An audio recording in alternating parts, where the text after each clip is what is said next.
Hello students. Yesterday we have discussed one concept of the chapter electromagnetic induction. So there we have seen that how can we change the magnetic flux, how can we generate the induced EMF or induced current in our circuit.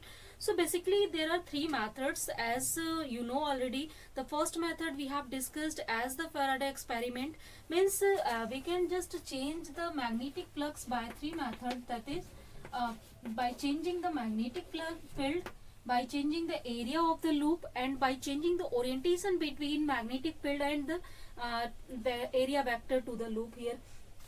So in these all three cases, the first case for the change in magnetic field we have already discussed, and for the change in area we have discussed is yesterday as the topic motional EMF. And in the case of motional EMF we have seen that how can we understand it by using Faraday law as well as by using Lorentz force of magnetic field. So here, as any conductor that is experiencing some Lorentz force always in magnetic field, we can utilize that concept to understand it, and both of the concepts I have just told you. Now let's first solve some of the numerical problem based on the topic motional EMF that we have just discussed. After that we will move further in the chapter. Okay. So next question I have, that is a derivative question. It is that a metallic rod of length capital L is rotated at an angular speed omega normal to the uniform magnetic field capital B. So derived expression for the first, EMF induced in the rod; second, current induced; third, heat dissipation if the resistance of the rod is capital R. So here it is given that we have a rod of length capital L that is free to rotate, means its one end is fixed and now other end is free, and that is rotating with a constant rotational speed or angular speed, that is omega. So it means that if one end of the any rod is fixed here, suppose this is our rod and its length is given, that is L here. So suppose this end is fixed, this end is free to rotate with some angular velocity omega, then obviously the constant speed of rotation gives provide is a path, that is circular path, means this rod will rotate in the circular path here, or this will provide the circular motion to it. So in this condition, when it is rotating with some angular speed omega, we have to find out what will be the induced EMF that is induces in this rod. So here one thing, as you can see that the area swept by the rod, that will change with change in time, means phi is changing already, flux is changing with time here. So it means that there will be an induced EMF according to the Faraday concept. So Faraday concept tells us that there will be always an induced EMF and induced current whenever there is change in flux with time, and change in flux can be obtained by change in area also. So here area swept by this rod will change with change in time continuously, so flux will change, and due to that there will be the generation of the induced EMF. So we have to find out this value of the induced EMF here. So let's see how can we derive the expression for this one. And one more thing here, based on this expression, number of numerical problems you can see. So you have to just remind this one derivation and this expression both. So let's see here, as it is already kept in external magnetic field capital B, and it is given that the area of the loop is perpendicular to the given magnetic field here. Okay, means theta is equal to 90 degree, it is given to us.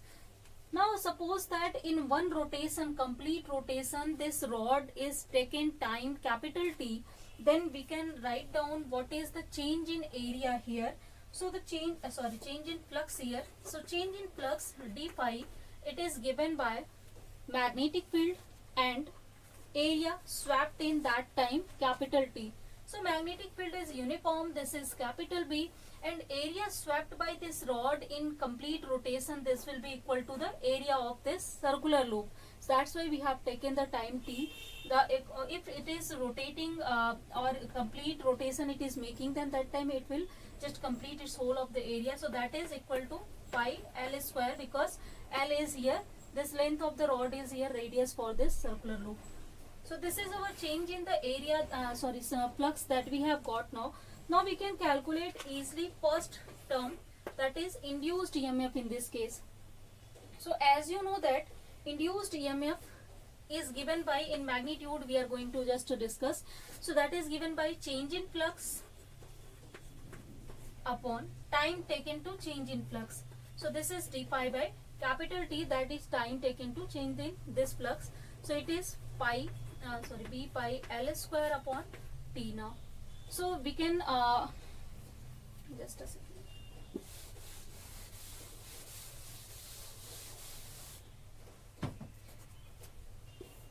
Here as T here time period, then we know that reciprocal of time period give us the frequency of rotation. So we can write here frequency of rotation, or we can also change the time period in the terms of angular frequency here.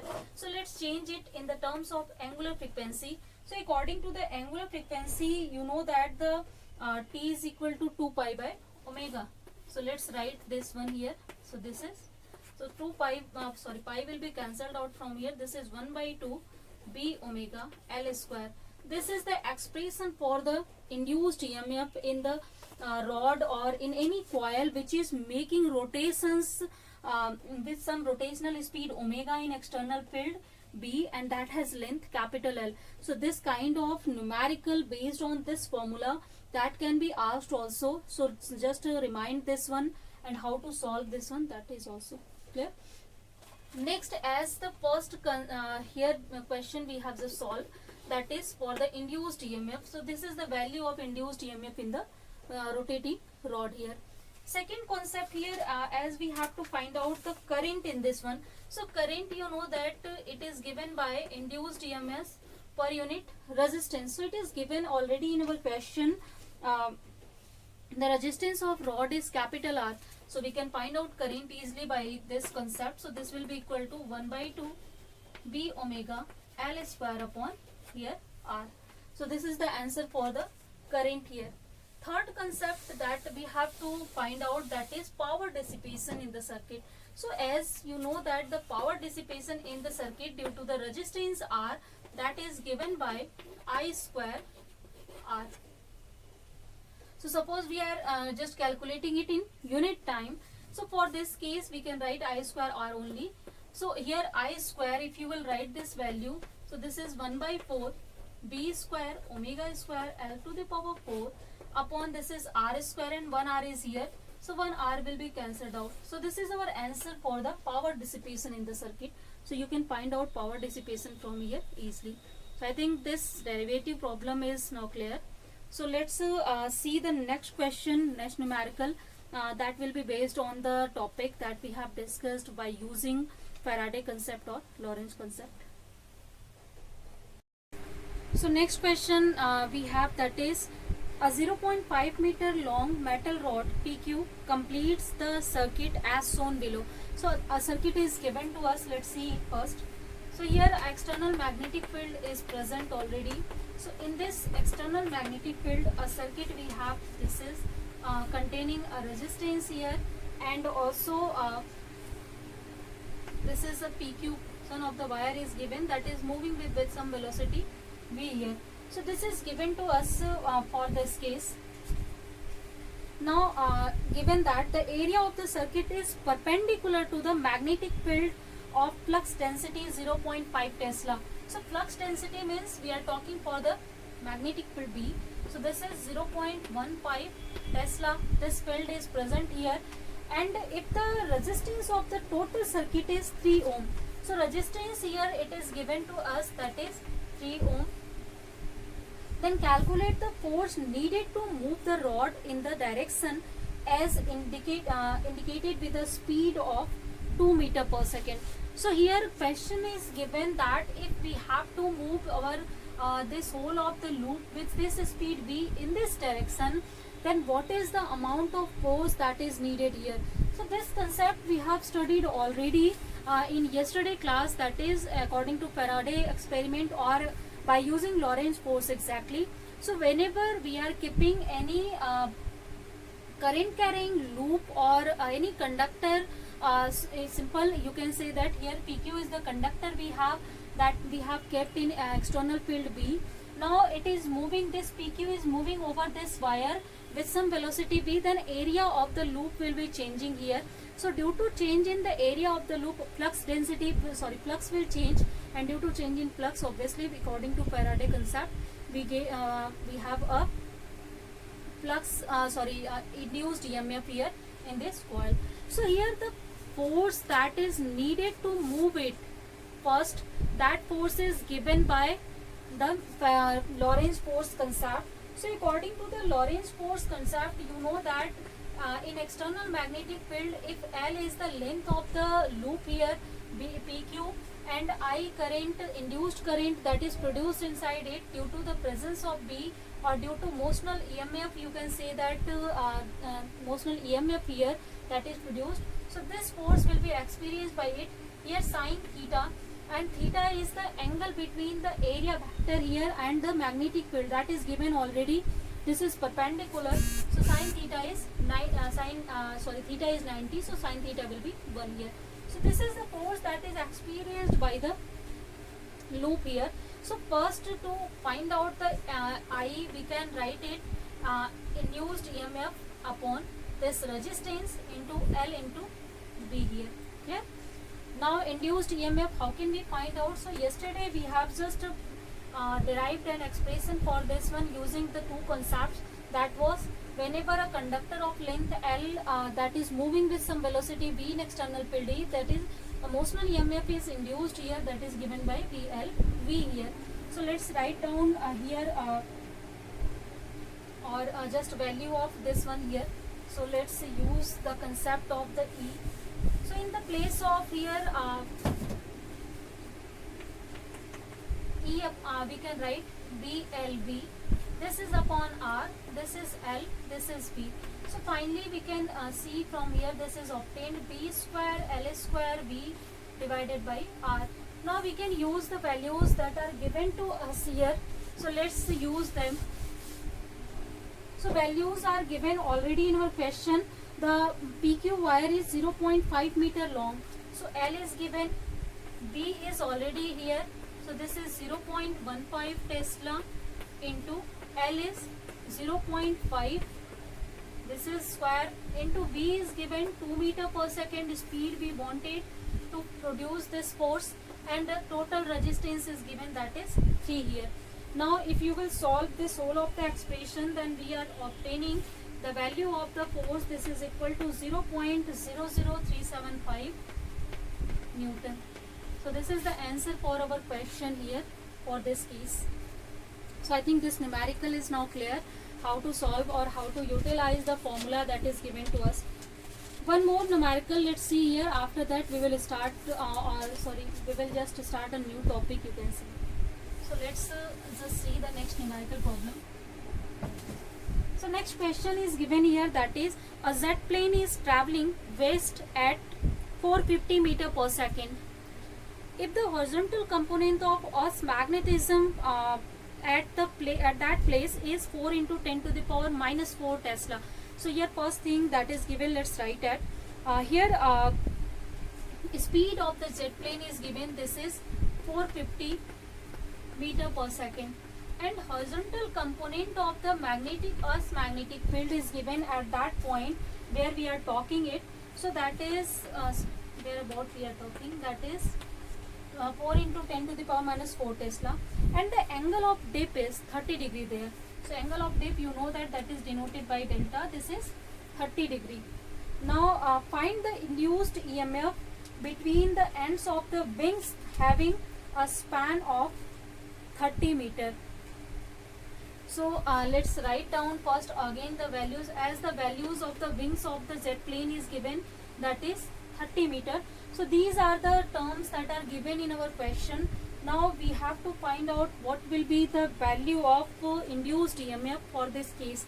So as you know that external magnetic field is present and wings of the jet plane we have used by we have made by conducting material. So whenever conducting material is in motion, then that time it can produce some of the induced EMF. This concept we have studied already.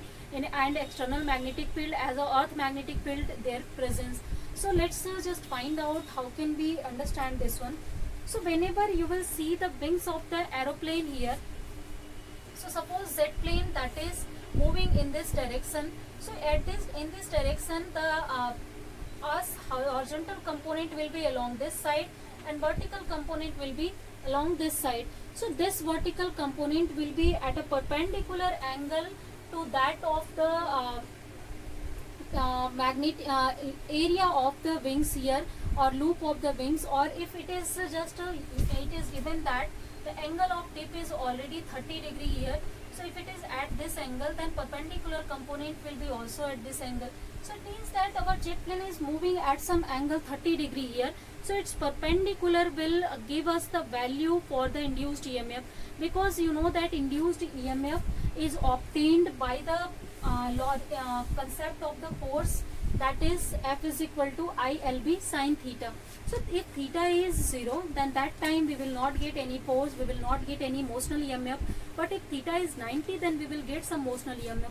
So that's why here we don't need the horizontal component, we need vertical component, because that will provide you the motional EMF, not the horizontal component. So always such kind of numerical will confuse you.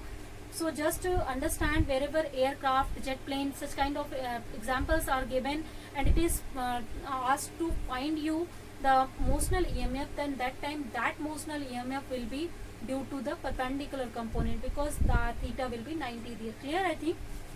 Now if that is clear, then first let's find out what is the perpendicular component of the Earth's magnetic field there. So as we know that the Earth horizontal and perpendicular component is connected by the term angle of dip. So that is tan delta, that is given by BH upon BV. So from here you can BV upon BH. So we can find out BV from here, that is BH tan delta. So now let's write the value of BH here. This is 4 into 10 power minus 4, and tan delta, tan 30, its value is 1 by root 3. And if you will solve 1 upon root 3, then this is obtained 0.577. Now let's just find out the EMF due to this value of the magnetic field. Then we know that the motional EMF is given by, just now we have calculated already value, that is VLV. So here this is due to VV, this is L, this is V. Now VV is, we have, that is 10 minus 4 into 0.577. And next one, L is given to us, that is 30 meter, and V is already given, this is 450 meter per second. Now if you will just calculate all these one, then this is obtained to be 3.12 volt. So this is the value of the magnetic field. If you will directly use the BH here, then your answer will be wrong. So don't be confused here. Always just see at which angle we are seeing the area vector for the conductor and the magnetic field. If it is 90, then that will provide you motional EMF. If it is 0, then that will not provide you any kind of motional EMF. So students, I think that is now clear. Now let's come to our next topic. I think now you can solve all the numerical problems. So various numerical problem and actually varying numerical problem I have just taken here. Next one here, very important topic here, actually its application is very important, the topic we are going to study, that is methods of generating induced EMF. Means how can we generate induced EMF and induced current. So this actually theory we are using to for the conversion of energy, means we can convert mechanical energy into electrical energy, and also we can convert electrical energy into mechanical. So number of applications are here for this one case. So let's see how can we understand first how to generate the induced EMF. So first concept, as you know that to generate induced EMF, let's just come back to the concept of Faraday law of electromagnetic induction, according to which whenever the flux link with any closed surface will change, then that time we will get always induced EMF and induced current. So it means that for any kind of production of induced EMF and current, first term that we have needed, that is change in flux.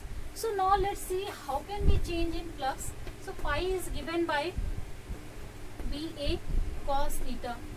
So these are the things are given to calculate the phi. So for this formula we can change first flux by changing magnetic field.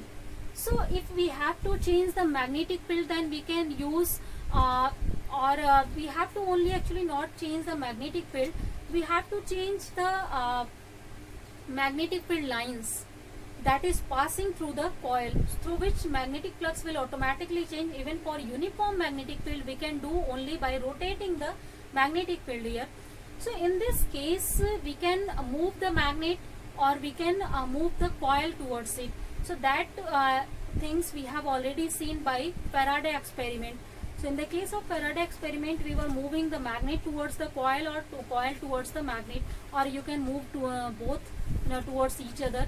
So in all cases magnetic field lines will change, and due to the movement of the magnet, obviously this flux will change and induced EMF will be produced there. Clear? Second method is here to produce induced EMF is change in area here. So change in area concept we have seen just by using motional EMF. Just now we have seen in that case in yesterday class.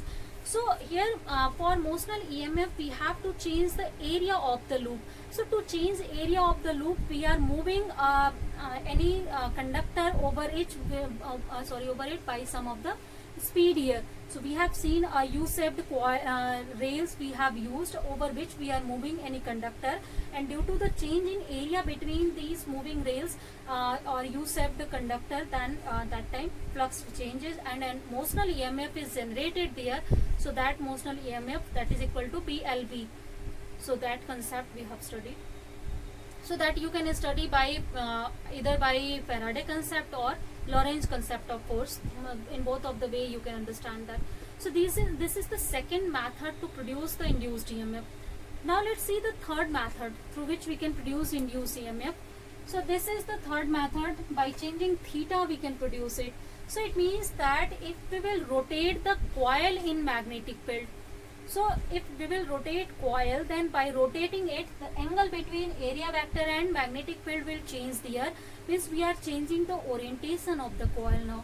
So by simply changing the orientation of the coil, we can easily change here area of magnetic flux linked with the coil, and due to that we can utilize this property to produce the induced EMF. So this is the third method to produce or generate induced EMF.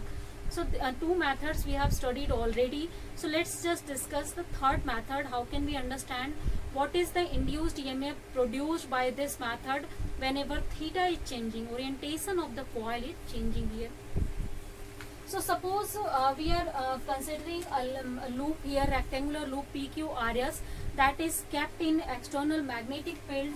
So if this is the theta, this is external magnetic field B, that is in the plane of paper, and our loop we have kept in this magnetic field.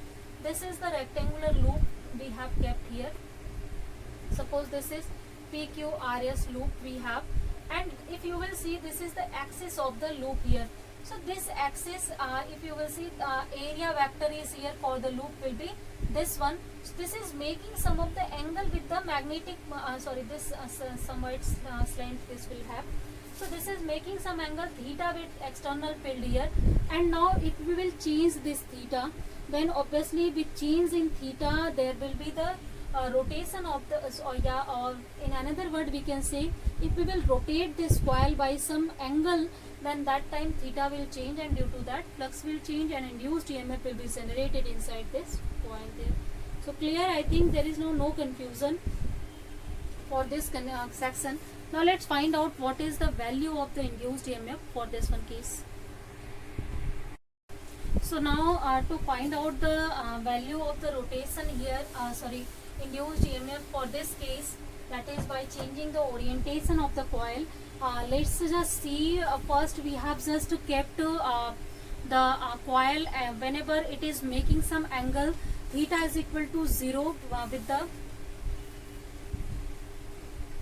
axis of the coil. That time if theta is 0, then cos it will have greater value, means the area vector that is making the angle with the magnetic field, that is completely at maximum value. So first let's see, whenever the area vector means the plane of the loop that is in the direction of the magnetic field. So if this one is the suppose direction of the magnetic field, and we have kept initially the loop here, suppose this is our loop, this loop we have kept in this way. So if the area vector you will draw to this loop, then that will be in the same direction, that will be the perpendicular to this one. So in this case the direction, or you can see that the angle between both of them will be 0, because the magnetic field means here, it means here in this way we have kept our loop here, and magnetic field is present in this direction already. So loop is just perpendicular to this one. Now area vector will be also in this direction. So this is our case that we have just written in this way, we have kept our loop in this magnetic field. So that time it will make the angle theta, means the no of the flux will be here. So as no flux is here, then definitely we will not have any kind of induced EMF in this case. But when it is rotated by some angular velocity speed omega in some time t, then due to that obviously it will rotate by some angle theta. So suppose now this is the field we have, this is one, it is now rotated with some angle theta in this way. Suppose it is rotating in anti-clockwise direction. Now if you will find out the area vector, then area vector will be in this direction. Now it is making some angle with the magnetic field. So if it is making angle, then it means that its flux is changing now. So due to change in flux, obviously we will have the induced EMF that will be generated in this coil. So as here the theta that is produced due to angular speed of the coil, means if coil is rotating with some angular speed omega and time t, then we can write here theta is given by omega into t, because angular speed is given by displacement per unit time. So by using, you can just write down here. Now we can write down the change in the flux that is given by for the angle theta that is rotated from 0 to theta. For this one change in flux exactly you can calculate, this is equal to BA cos theta, that is cos omega t here. So this is our equation number 1. Now as induced EMF can be calculated by using the Faraday concept, according to which this is given by this value. So let's just differentiate this value for the angle theta, means now if we will just change the orientation by theta to theta plus d theta, then what will be the induced EMF that will be generated in this condition, we can calculate from here. So this is ddt of this whole term. In this term these two are constant, we can take outside it and we can differentiate this cos omega t here.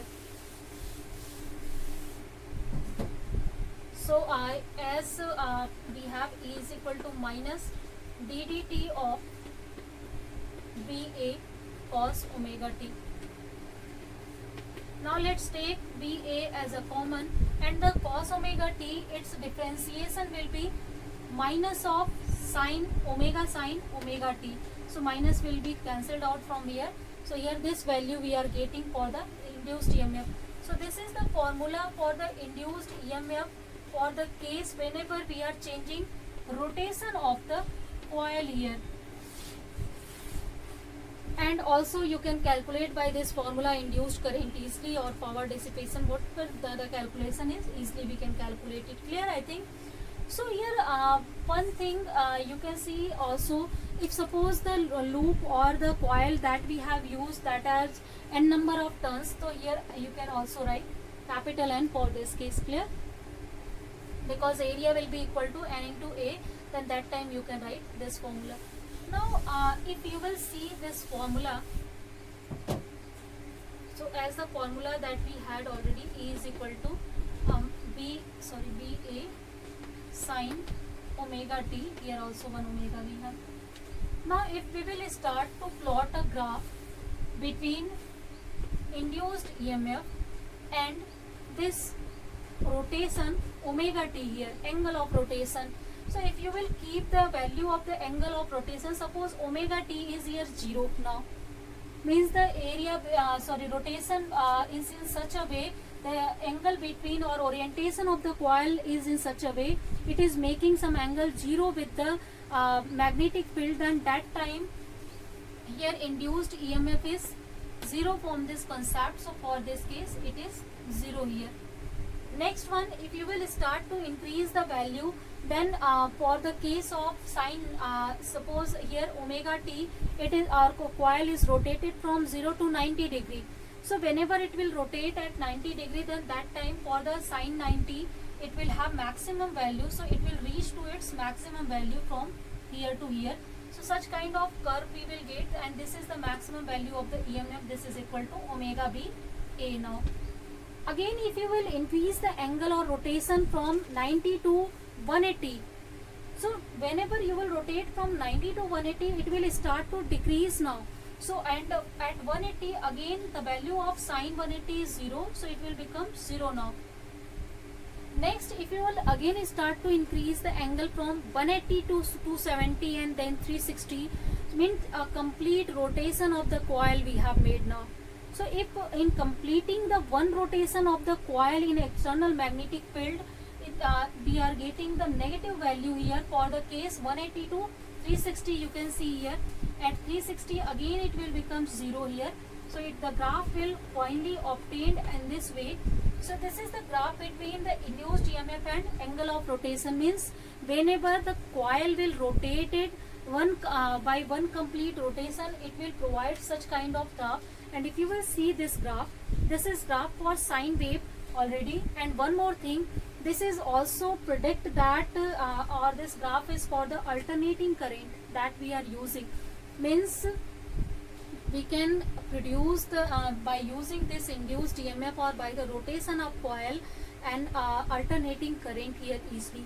So this current we are using already in by just producing the alternating current by using dynamos, generators. So this is the basic principle of the dynamo and generator. Whenever we are rotating some coil in external magnetic field, then flux link with the coil changing, and due to that flux an EMF is produced there, and this EMF is produced and this is giving us alternating current here. So I think student, this is now clear. This is very important section for the and very important principle for the dynamo and AC generator. So later we will see also the principle of AC generator and dynamo. So I think if all these things are now clear, numericals and this topic, how to produce the induced EMF, basically this topic is clear. 3 methods we have seen one by one every day. So I think easily you are now able to understand how can we utilize the Faraday concept here to produce the induced EMF. So easily by 3 methods we can produce it. So let's just end our class here. In next class let's see the application of this one. So thank you students.